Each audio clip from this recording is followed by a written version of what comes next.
اسمح بصوتك اسمع الأكوان اقرأ كلام الله داوي نفوسنا لنحس في أعماقنا الإيمان كالحجارة قسوة فإن القرآن حين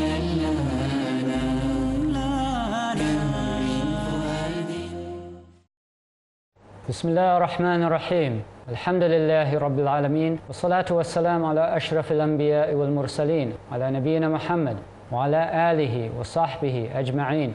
اللهم علمنا ما ينفعنا وانفعنا بما علمتنا إنك أنت الجواد الكريم. Assalamu alaikum wa rahmatullahi wa barakatuh. Welcome to our series, Reflections on the Qur'an. We've been talking about methodology of tafsir of the Qur'an, and in a previous episode we talked about one of the major forms of tafsir, which is called tafsir bil ma'thur, tafsir based upon narration, and we talked about some of the major works of that type of tafsir.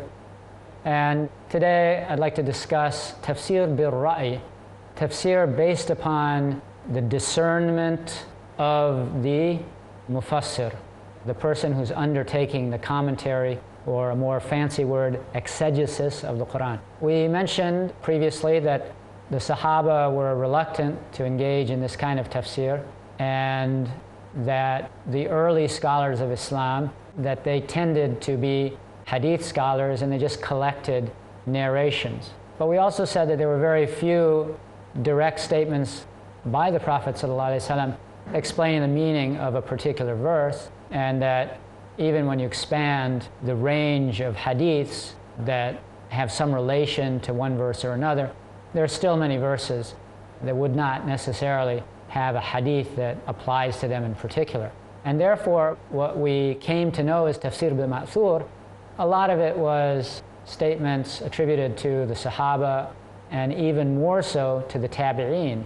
So to call that the opinions of the tabi'een tafsir bil ma'thur, that's part of what people understand to be tafsir bil ma'thur.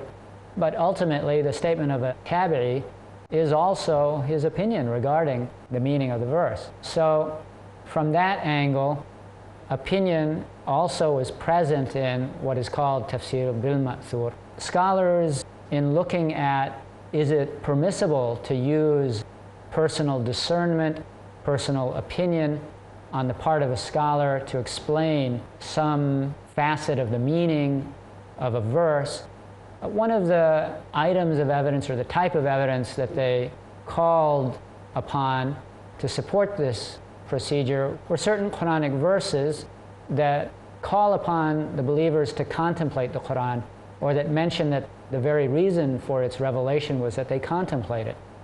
In Surah Muhammad, أَفَلَا يَتَدَبَّرُونَ الْقُرْآنَ أَمْ عَلَى قُلُوبٍ أَقْفَالُهَا.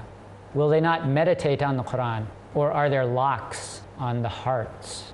So locks on the heart is a negative description, and it implies that those kind of hearts are not meditating on the Qur'an, which means that it's blameworthy not to meditate upon the Qur'an. In another passage, Allah says in Surah Sad, كِتَابٌ أَنزَلْنَاهُ إِلَيْكَ مُبَارَكٌ لِيَدَّبَّرُوا آيَاتِهِ وَلِيَتَذَكَّرَ أُولُو الْأَلْبَابِ. This is a scripture that we have revealed to you, full of blessing, that they may ponder its verses, and that men of understanding may reflect. So that's a very concentrated, from different angles, an encouragement to reflect upon the Qur'an and to ponder its meanings.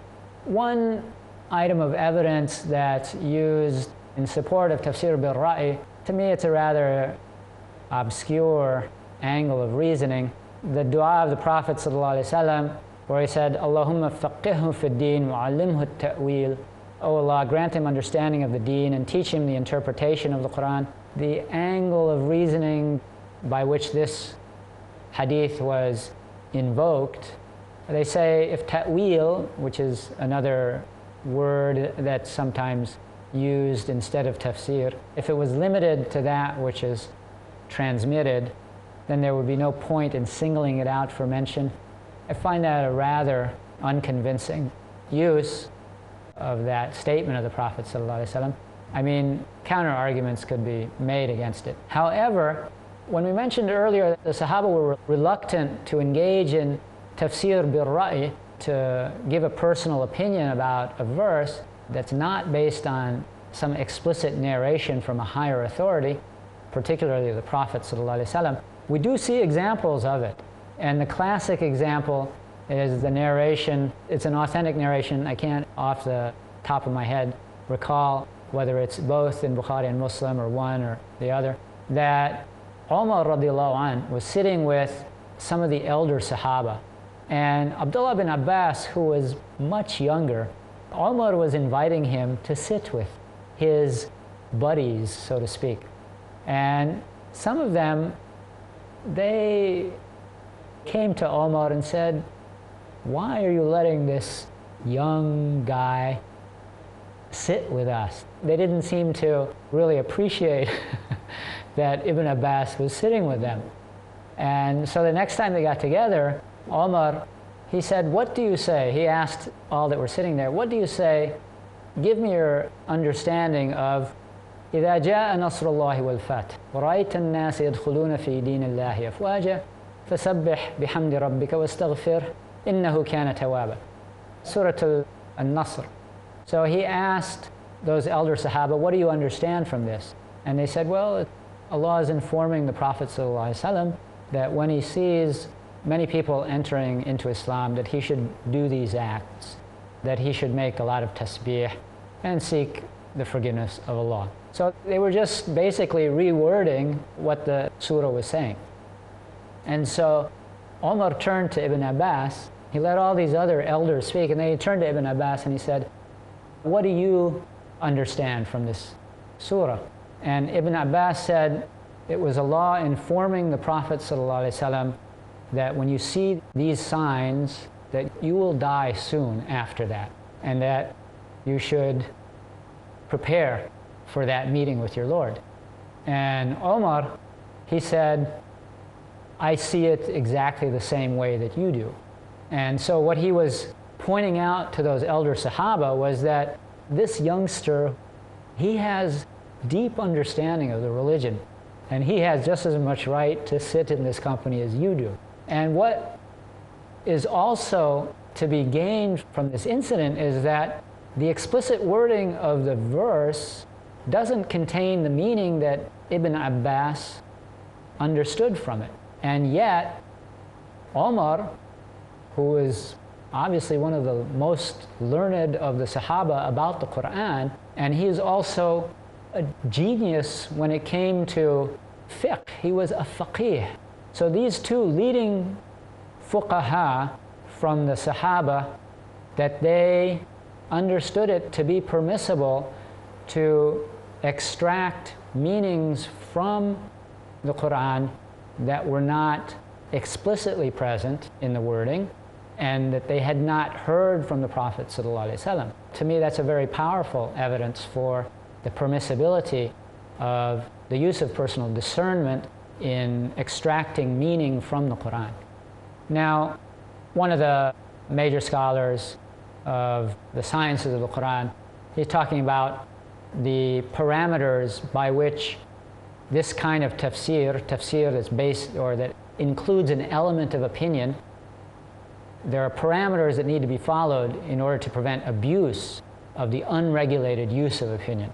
And this is what we were talking about earlier with regard to the proper methodology.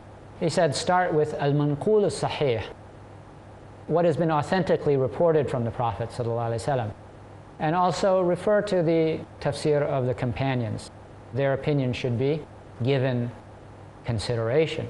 Undertake linguistic analysis with proper consideration for the rules of the language. Take into account the context of the verse in the larger passage, including the purpose for mentioning it. So an opinion that doesn't fit with the larger context of a particular verse, that's an indication that there's something wrong with that interpretation. And number 5, that the objectives of the Sharia should be brought to bear in evaluating some opinion. Is this consistent with the objectives of the Sharia?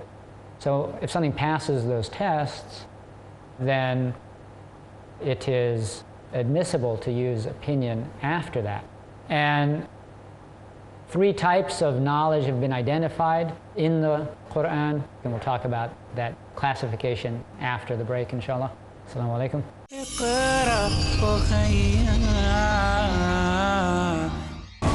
Let's come under the shade of the scholars. So the issue is a problem of knowledge. Asim Al-Hakim. Why do people do bid'ah? Imam Malik said, whoever claims there is a good innovation in the deen, Salim Al-Amri. he is accusing that Prophet Muhammad did not convey the message. Dr. Mamdouh Muhammad. If you know that the Prophet ﷺ did something and I do something else, you have to follow the Prophet ﷺ. Don't follow me. Abdul Rahim McCarthy. But if each one believes his goal is to please Allah, to follow the sunnah of Rasulullah ﷺ. Abdul Rahim Green. I think this really is to do with your internal state. Where does the Qur'an and Sunnah point to? Muhammad Al-Sharif. We have to follow what Allah and His Messenger said. Let's imbibe from these scholars the fruitful solutions for the problems of the world. Which one we would take and which one we would leave. Question to every Muslim. In the shade of the scholars. Tomorrow at 11:30 p.m. and repeat telecast at 12:30 p.m. India on Peace TV. I wanted to share with you some of the ayat of the Qur'an and some of the ahadith of the Prophet sallallahu alaihi wasallam. Care and affection, guidance and encouragement, dedication and vision, which give us an indication and an instruction, uplifting the horizons of the child in an Islamically sound way. as to how to be good Muslim parents. Muhammad Tim Humble. Welcome to a brand new series, 26 ways to be a good Muslim parent. Imbibe the various qualities of ideal parents essential for their children's upbringing and betterment from 26 ways to be a good Muslim parent. Next on Peace TV.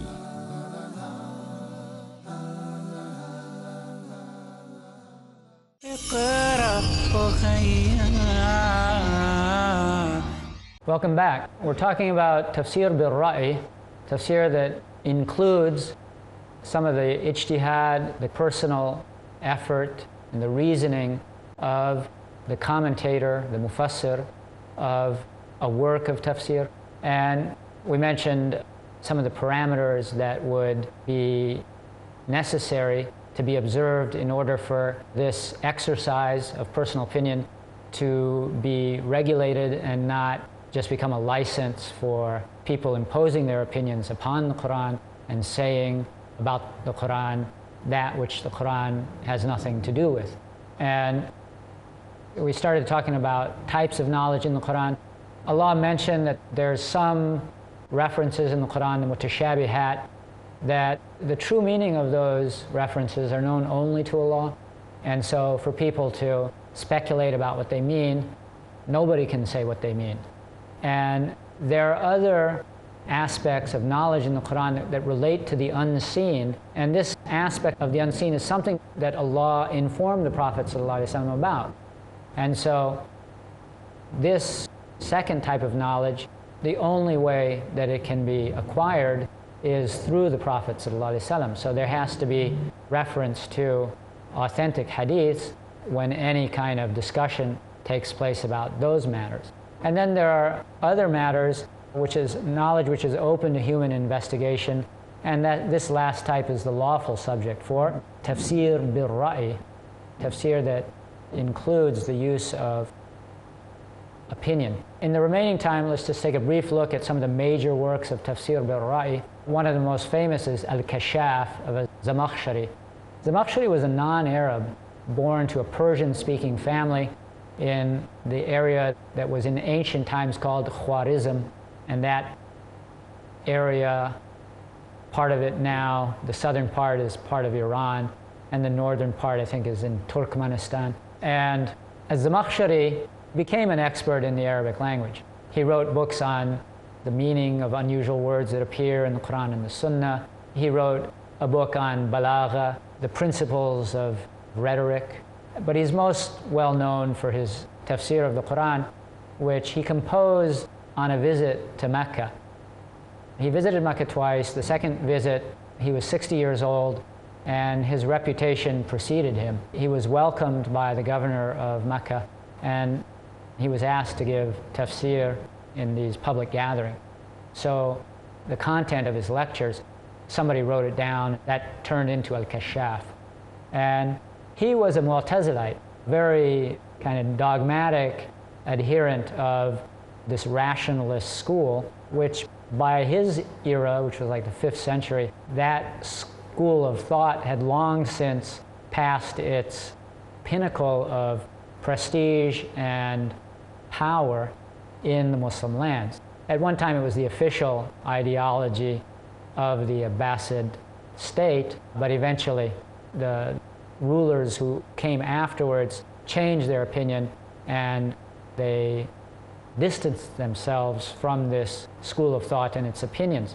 And because when those people had the ear of the Sultan, the Khalifa, they abused their power in order to try to force everybody to toe their line when it came to issues of belief. Because they tried to impose their opinion on everybody else by force, and people who weren't willing to accept their position on the issue of whether the Qur'an was created, when they lost official patronage, there was this rebound where they became generally despised. Despite that, the school lingered on for some centuries after that, and Az-Zamakhshari was an adherent of that school. So you can see, he was right up front about what his point of view was, because in the very first line of his preface to the work is, Alhamdulillah, alladhi khalaq al-Qur'an. All praises for Allah who created the Qur'an. Some people said, look, if you want people to read your book, take that part out. So, although his tafsir has many reflections of his dogmatic position, it's not primarily a dogmatic tafsir. It's primarily a linguistic tafsir. So despite his views on issues of aqidah, where the majority of scholars disagree with him, his tafsir has continued to be a reference for scholars down through the ages. Some scholars came along, they relied on his tafsir and then took out all the stuff that they found objectionable and sort of provided a cleaned up version of it. Baydawi is a famous example of a scholar who did that. But scholars still continued to refer to Az-Zamakhshari because he had a lot of insight in, he would point out, well, why is this particular ayah phrased in this way? The normal way that you would expect it to be phrased would be something else, and then he would point out the reason why it was phrased in this different way in order to make some special point. And that kind of discernment, he reached and surpassed what other scholars had written about from that angle regarding the Qur'an. And so despite the fact that there's many objectionable elements in his tafsir, it's still a tafsir that people refer to. Another mufassir, I find him overall, I find his tafsir to be really interesting, and there are nuggets and gems embedded in this tafsir, is Fakhruddin al-Razi.